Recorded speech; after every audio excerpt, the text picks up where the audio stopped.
Alright, Wagwan, how's it going? Salut, my friends. Arrivederci, that means goodbye. Buongiorno. Salud. I don't really know very many greetings. Hello, and welcome back. I am clearly sitting alone this week, even though it's the introduction, I'm always alone.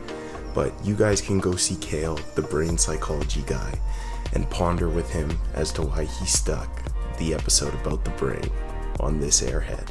But I promise, if you guys sit patiently, we'll find a way to get through this together. So, this week we're talking about the unconscious mind, the psychic apparatus, and Freud's theory of psychosexual development. I'm just asking that you stay until the end because there's some important housekeeping that I do during the outro. I really hope that you guys have enjoyed the first half of the second season. We really appreciate all the love and support that you've been giving us, and we'll see you when we see you. I hope you enjoy this episode. Welcome back. My name is Keaton Taylor. This is the Fork in the Road podcast, and today we're going to be talking about the unconscious mind. Now, I may have fibbed earlier when I said there was going to be a guest for every episode this season, but my guests have lives. So what am I to do about that? Am I going to get frustrated? Or am I going to make myself a liar and produce episodes anyways? The second one. Because who cares, man? They have lives. I have a life. We'll come back together and make a new episode later. For the unconscious mind, let me start off by saying I've always been extremely interested in the brain.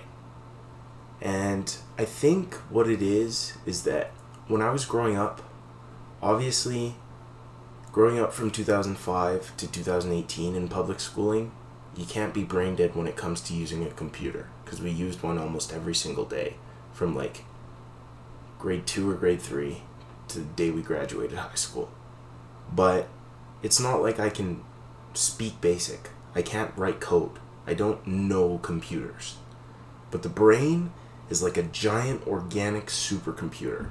And that has always interested the crap out of me. The interactions between the nervous system, the endocrine system, just how a hormone imbalance can drive emotional responses, how a reaction can be so overtaken by emotion that it completely negates who a person is. Those type of violent changes in your behavior being affected by chemicals and biology has always really, really interested me. So I'm basing a large majority, if not the whole episode, off of Freud's psychosexual theory. I got all of my information from two sources. One of them is a primary source, and our sources will be where they normally are. The second one is a resume of Sigmund Freud's theories. So if you want to check those out afterwards, by all means, do whatever the heck you wish. Starting off, we're talking about Freud's psychosexual theory. And that is broken down, at least for me, into three parts. The first part I'm going to be talking about the conscious, the subconscious, and the unconscious minds. The second part, I'm going to be talking about the three components of personality, or the psychic apparatus. And for the third part, I'm going to be talking about the stages of psychosexual development. So, I got a brain, you got a brain, but it's more than that, right? Keaton Taylor is not just this physical amalgamation. I am not just this body who is 6'3", 210 pounds. I am also my mental body. I am also my spiritual, my religious body. I am also my emotional body. I am an amalgamation of a multitude of different things. So with that being said, according to Freud's psychosexual theory, the conscious, the subconscious, and the unconscious minds are all constantly working in tandem, but they're also constantly at arms. They're also constantly fighting each other. There's three levels. For the conscious mind, that is the small portion of mental activity that we're aware of, so our thoughts and how we perceive the world. So for example, I'm driving home, Deerfoot, bumper to bumper traffic, and I get cut off. My emotion, my perception. My emotion, frustration because I just got cut off. My perception, this person cut me off, they must be trying to spite me. Why is that my perception? Well, because I'm the center of the world and the world clearly revolves around me. Me. So, I take that. That is my conscious mind. Problem is, reality is not what our conscious mind perceives. Every story has two halves.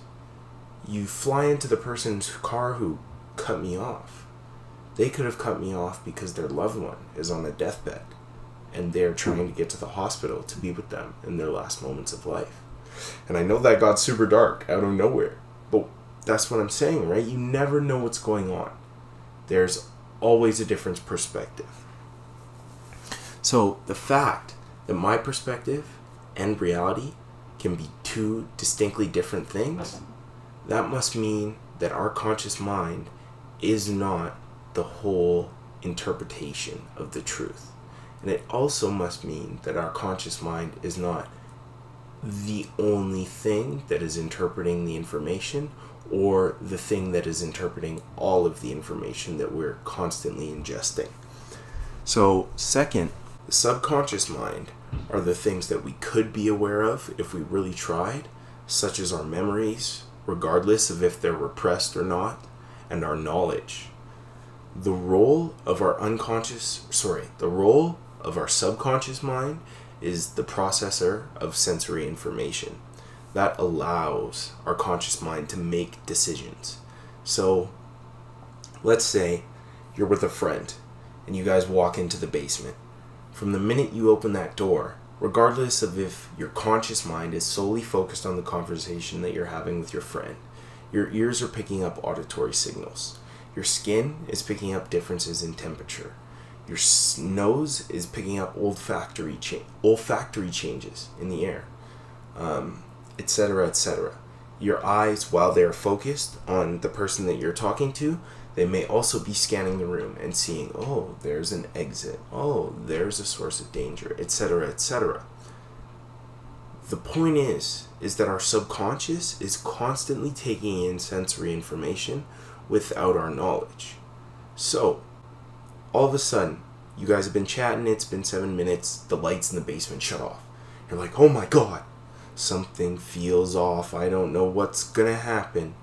Well, in reality, there was a bowling ball stored in the roof that wasn't stored properly, and it was on the edge. And as soon as the light shut off, it flew down the stairs, and it ran into your leg. Boom, broke your foot. Sucks. Darn it, darn it.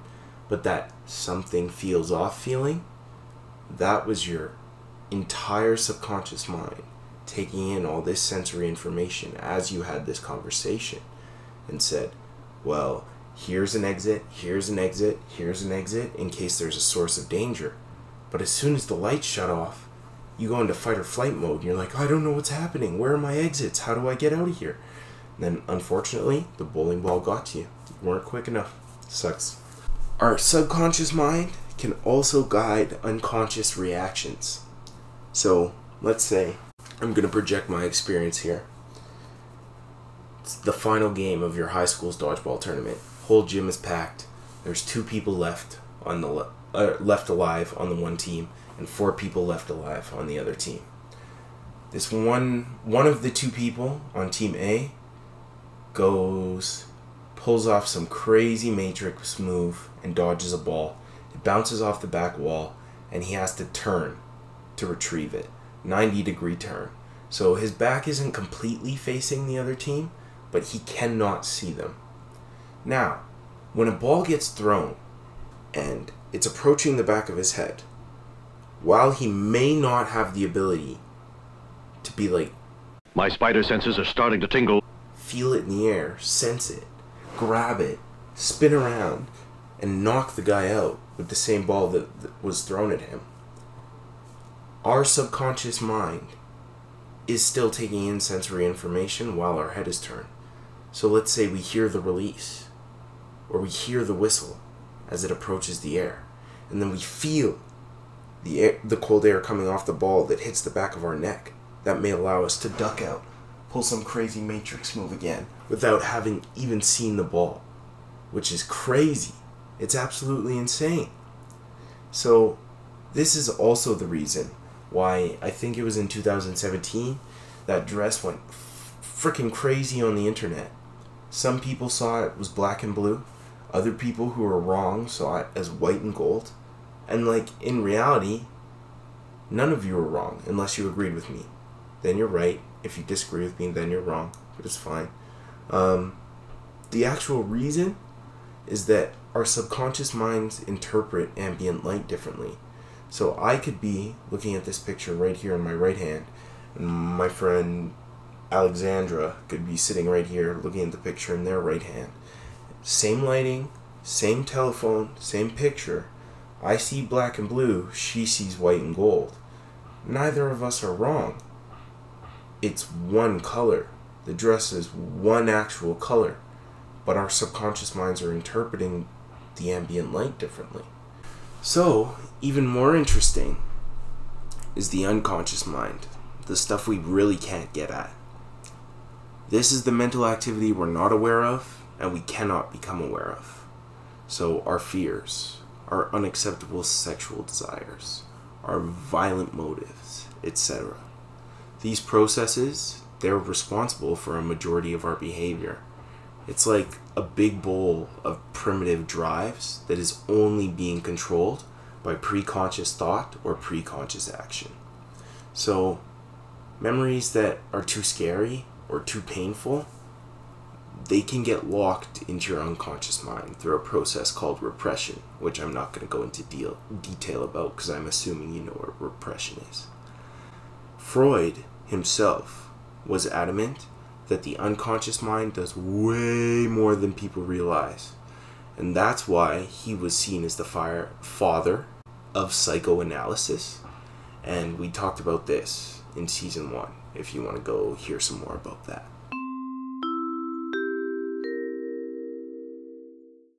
So we just covered that our mind may or may not, depending on if you agree with Freud, be made up of 3 different parts, which is like super confusing and very difficult, especially if one of the parts is unconscious and you have no access to it, so you don't know what's lurking down there.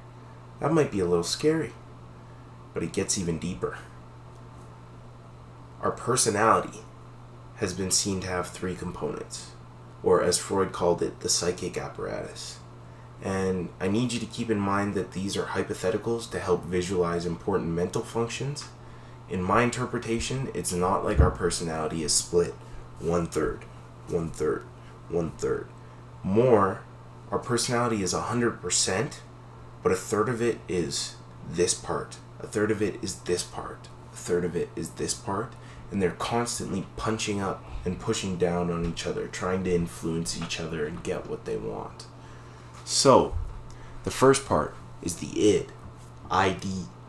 That's your innate wants, and you're compelled by your drives.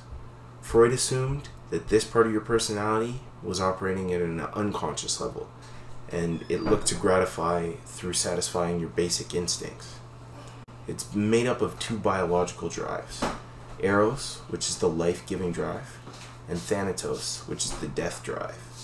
Eros, the life-giving drive, drives life-sustaining things, such as breathing, eating, and reproduction. And the Thanatos, your death drive, is a set of destructive forces that's within every human being. And when it's directed outwards, that's what comes out in aggression. That's how aggression and violent actions come out. According to Freud, he said that Eros, the life drive, was stronger than Thanatos, which is what has allowed human beings as a species to thrive. Obviously, there's got to be some truth in that, because we have outlived all of our common ancestors when it comes to the Homo sapien clade. But I argue, without adequate environmental conditions, see Maslow's hierarchy of needs. If you don't have your basic needs, you're never going to be able to be self-actualized. That's basic sum it up. In my opinion, without adequate environmental conditions, Thanatos is going to be much stronger than Eros. Because let's say hypothetically your id is driven by these 5 drives: food, water, shelter, reproduction, and safety. And let's say for some reason your food gets taken away. So for 6 months you're living off of grass, berries, and whatever you can scrounge in the woods. Well, you find a way to survive. Sure, you drop 50 to 80 pounds, get dangerously skinny, but you find a way to survive. You integrate your way back into society, start eating again, normally, how you did before. Problem is, there's probably a potential to have underlying trauma attached to this event. So, for the last 6 months, I've woken up every day and I have not had a source of food.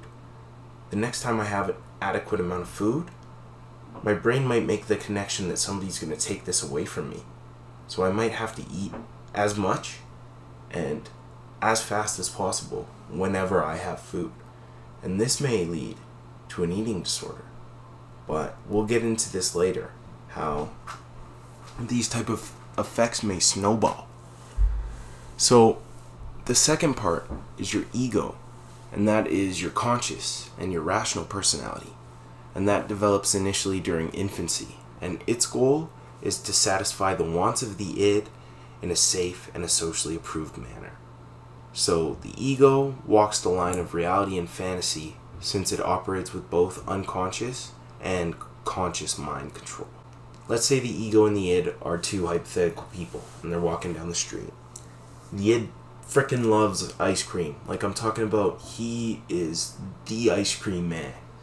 And he sees this toddler being dragged in his little wagon, and he's like 3 years old and he's got an ice cream cone.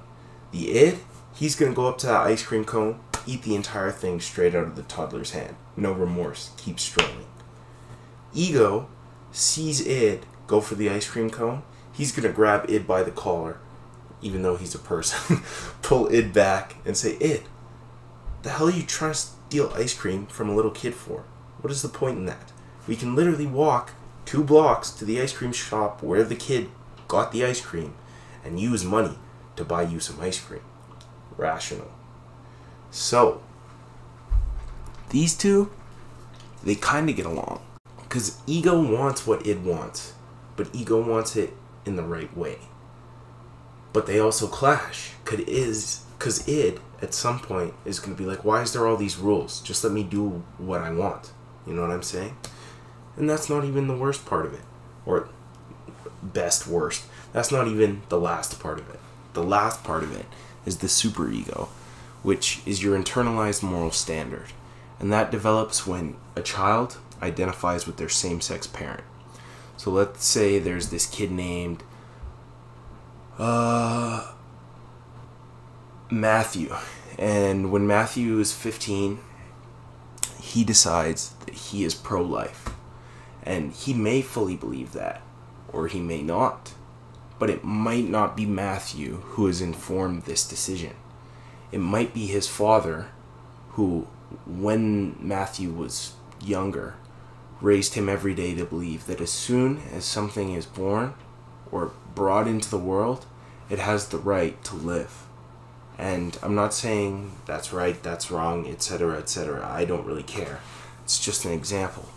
The point is that this subconsciously could have become the internalized standard for Matthew because of his parent growing up.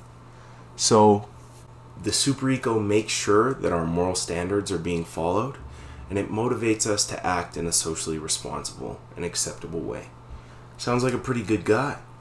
But the problem is, according to Freud, there's going to be conflicts between these 2. Not these 2, these 3. Because look at them. The id is completely driven by want. The ego walks the line. And the superego is all moral all the time. How are you supposed to have whatever you want if you have to have morals? Right? They're going to clash. The problem with these clashes is that the ego is always the mediator. Because of the conscious, rational control, it has over the id's wants, it always has to fix the dissonance between the id and the superego. So how does it go about this? Employing defense mechanisms. That's how it goes about this. For example, repression, denial, projection, displacement, or sublimation. And as humans, it's our eternal struggle to navigate these conflicts while continuing to grow as people. So projection, for example, you're projecting your wrong thoughts, feelings, and actions on other people. Let's say you had a fight with your brother, and your brother's a big fan of soccer. You go to school, and the soccer team has just won the Division 1 city championship, and they're yelling and hollering, and it's 8:30 in the morning.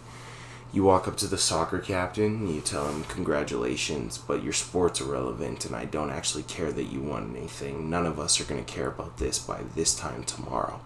And then you walk away.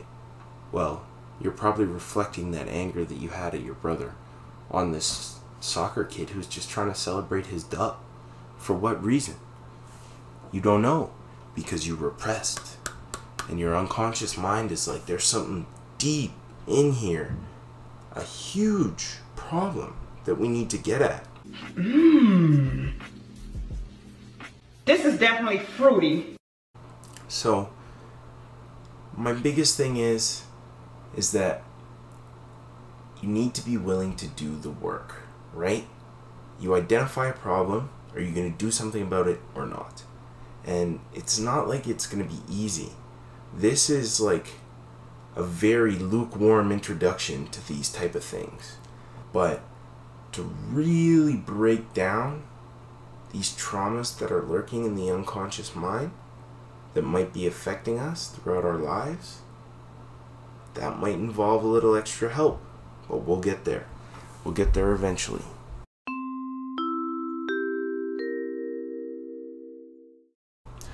So, the third part of the episode, Freud's stages of psychosexual development. According to Freud, he believes that each person is born with a libido, which is a sexual pleasure urge that is satisfied by different objects.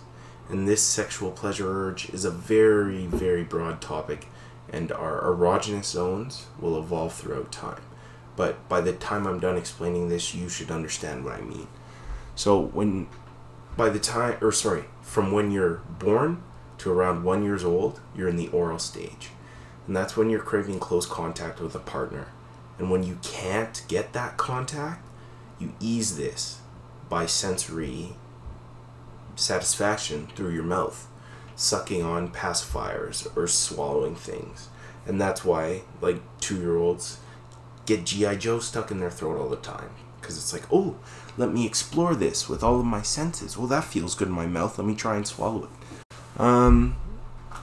Then, from the time you're around 1 to the time you're around 3, you're in the anal stage, which is when your pleasure urge is satisfied through inhibited, messy, and wasteful actions like bowel movements and bladder control.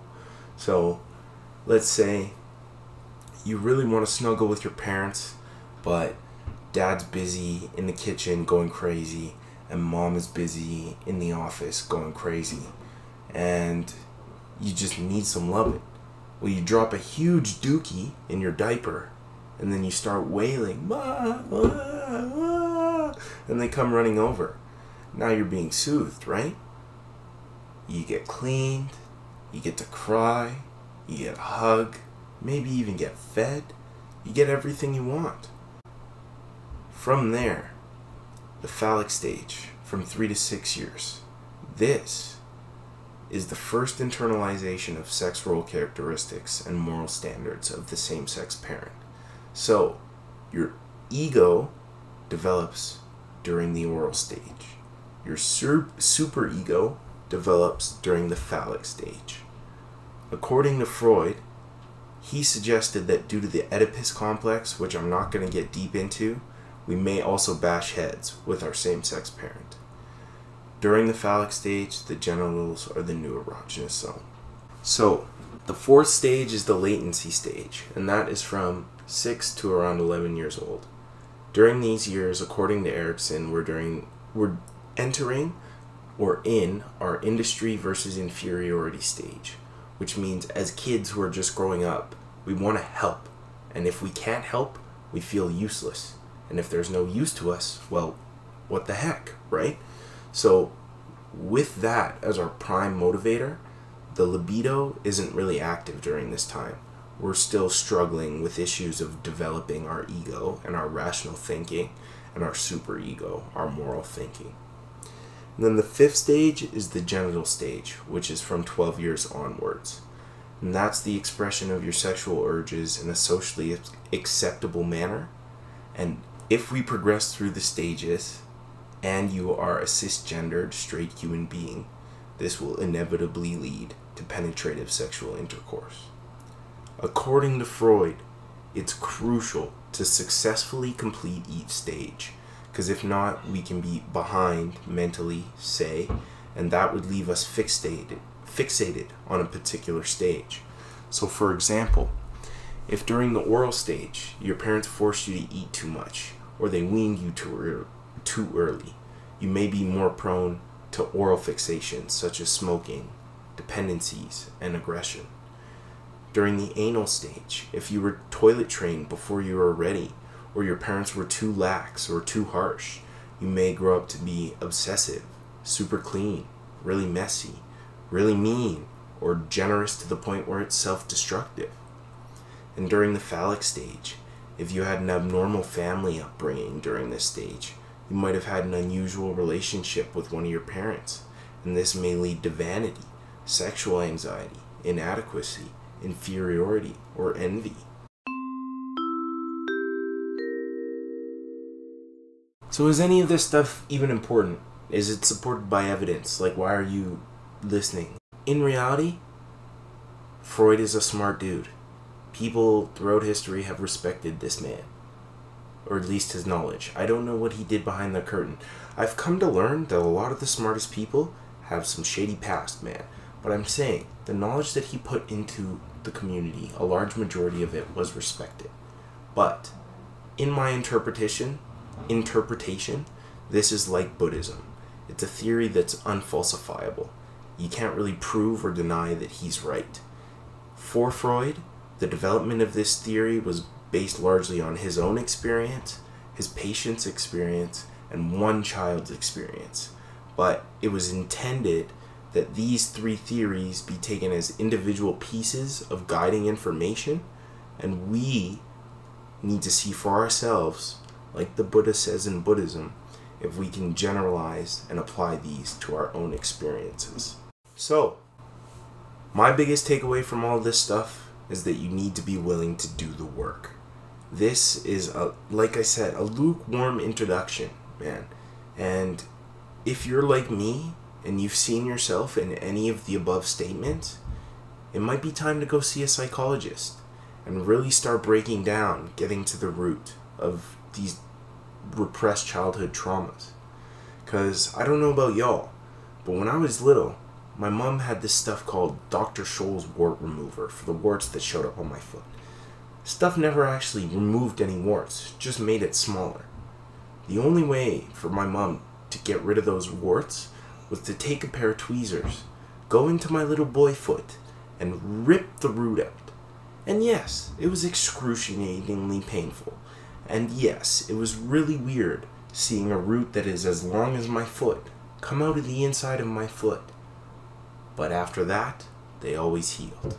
The scary thing about repression is that we never truly know what's hiding in the dark reaches of our mind. So we never truly know how we're going to react. Sure, we can have an idea, but emotions are like, they're strong, right? And they may come flying out of nowhere. So if we don't do the work, that's when you see yourself falling off the path, quote unquote, for lack of a better term. If we find ourselves stuck in a particular psychosexual stage, unable to appropriately satisfy our urges, we're going to go looking for it somewhere else. And this can lead to addictions, video games, shopping, television, drugs and alcohol, etc., etc., infidelity, or starting fights with your significant other to reflect the relationship that you had with your parents in the past. I don't really see very many people, and when I say very many people, I'm talking about the general public, because obviously parents and obviously the people who research this are talking about it, but I don't see very many people talking about how our development as children can affect our adult lives.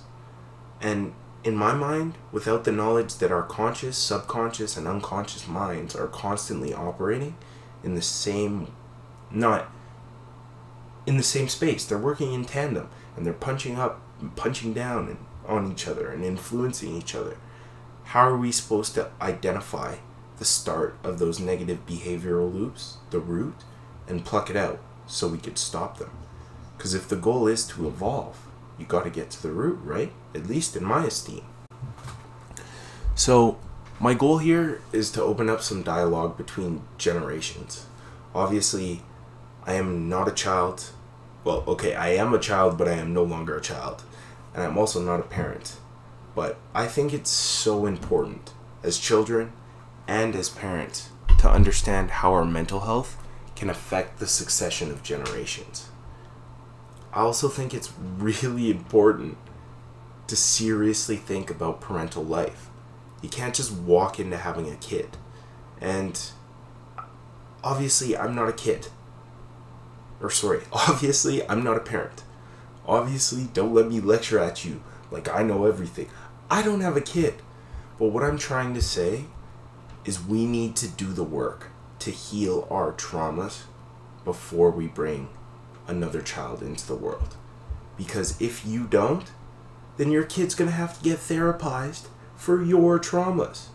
And as a parent, do you want that? Because I know when I'm a parent or looking to become a parent, that's not what I'm going to want, right?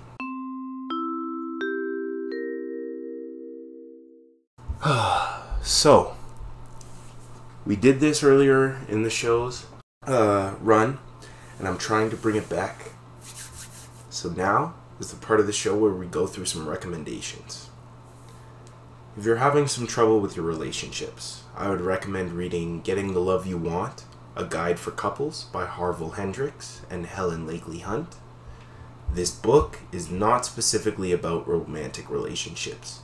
The exercises and the lessons in this book can be adapted for any relationship you have in your lives, including the platonic ones. In my opinion, this book might help you understand what your imago is. And you shouldn't really know what the word imago is, but I'm also just assuming you may already know what this is and may know more about it than I do. But the point is that you need to know how much of our images of our parents really affect who you seek in a life partner. I think that's very vital information to have. And I also think this book might allow you to identify how your childhood traumas are causing you to take these self-destructive actions in your relationships. Because I know there's lots of people out there who are trying to fall in love, but they're like, what the fuck, man? It never works. What's going on? Well, chances are there's a behavior in there that is rooted in childhood that you don't even see. And you gotta get down. Gotta get to the root. If you're having trouble letting go of things, I recommended this once already. Let That Go. Find Peace of Mind and Happiness in Your Everyday by Nina Purewall and Kate Petru. This is a much more casual self-help book. And I really think the humor does a phenomenal job at taking us and giving us a third-party look at our grudges, our angers, etc., etc., and it makes them laughable. It also really leaves out the scholarly stuff. It's there if you want it, but if you're looking to read more of a story with lessons, then this is the book for you. And then I also think it's a very good book if you tend to repress your anger and your sadness, and then you project those feelings onto other people. Finally, if you're having troubles with self-confidence, imposter syndrome, or your self-worth, I would suggest The Four Agreements, A Practical Guide to Personal Freedom by Don Miguel Ruiz. In a world where, like I said, getting taken off the toilet too early can lead to involuntary celibacy, the last thing people need to worry about is beating up on themselves over and over again. This book really allows the author to give you a new perspective on your thoughts and your actions and your abilities as a person. And while I don't know every single one of you who is listening out there personally, I do know that every single one of you is full of value, full of worth, and can and will be a valuable contributor to our society if you are not already. And while I'm hypocritical in the fact that I'm going through some of these issues of self-confidence and self-worth right now, the fact that I see myself and then I see you guys succeeding, and that gives me anxiety, leads me to believe that you are on the right path.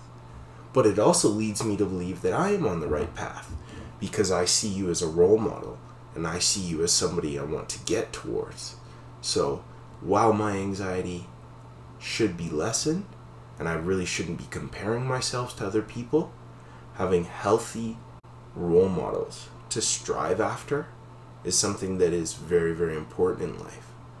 And whatever success looks like for you, whatever this path looks like for you, don't let anybody tell you you got to do the 4-year, and you got to get the job, and you got to get the girl, then you got to get the house, the family. Whatever the path looks like for you, that's what it looks like for you. All you need is a plan. So, this episode, we talked about the mind. We talked about the personality. We talked about psychosocial development. Gave you some recommendations if you're feeling in some slumps. My biggest thing is, guys, is that we are such complicated beings, and not everybody has the ability to just voice feelings, voice emotions. But if you don't, your body has mechanisms built in to deal with these problems if you will not deal with them. And while it may not feel like it's a problem in the moment, 10 years from now, you never know, right? And obviously you can't be living in the future, but in my opinion, the wise man is conscientious of mistakes made in the past, is living in the present, and is building for the future simultaneously. So, with that being said, a couple of things to wrap up the episode, some housekeeping that you guys need to be aware of. I start my summer job on June 26th, and I'm also taking a summer course, so the second half of the season may be a lot more sporadic, or it may just come out a lot later. I'm going to try and record some What Make You Happies to fill the time, but school and work are my priorities, and I'm not going to apologize for that. Episodes 6, 7, 8, and 9 are being scheduled as of right now. My friend Tyler Wienink is writing the MCAT this summer, and after that he's going to come talk to us about conservation ethics. I'm very excited to have that conversation. We have an episode on addiction that is coming up in the pipeline, and that guest is to be announced. We have an episode with Dwayne Donald, a U Alberta prof, surrounding Indigenous ways of knowing and Homo economicus, that concept, which he will explain. An episode on values and virtues. An episode to wrap all of this learning that we've done up in Season 2 that discusses whether or not there truly is an ideal human. And the guest for that episode is also to be announced. I also want to say that I'm trying to get a project called The Blasphemy Bulletin off the ground after Season 2 is done. So if you like to debate and you and a friend are really looking to go at it over a very important question, for example, more wheels or more doors, etc., etc., please don't hesitate to reach out to me, because I'm trying to produce a show, and I can't host the show but also guest the show. And if you want to be on a show and argue with a friend and put something out into the world for people to enjoy, I would love to produce it for you. So that is it. That's all I have for the 5th episode on the Unconscious Mind. I hope you guys enjoyed, and I'm really looking forward to doing more learning with you guys in the future. And I think some of the What Makes You Happies have been coming out, so I hope you are enjoying those and giving the people in my life the love that they deserve, because they're all incredible people and I appreciate them taking the time to come be on the show. So thank you. And with that being said, I've said that about 100 times. I'll see you when I see you. talk to you later.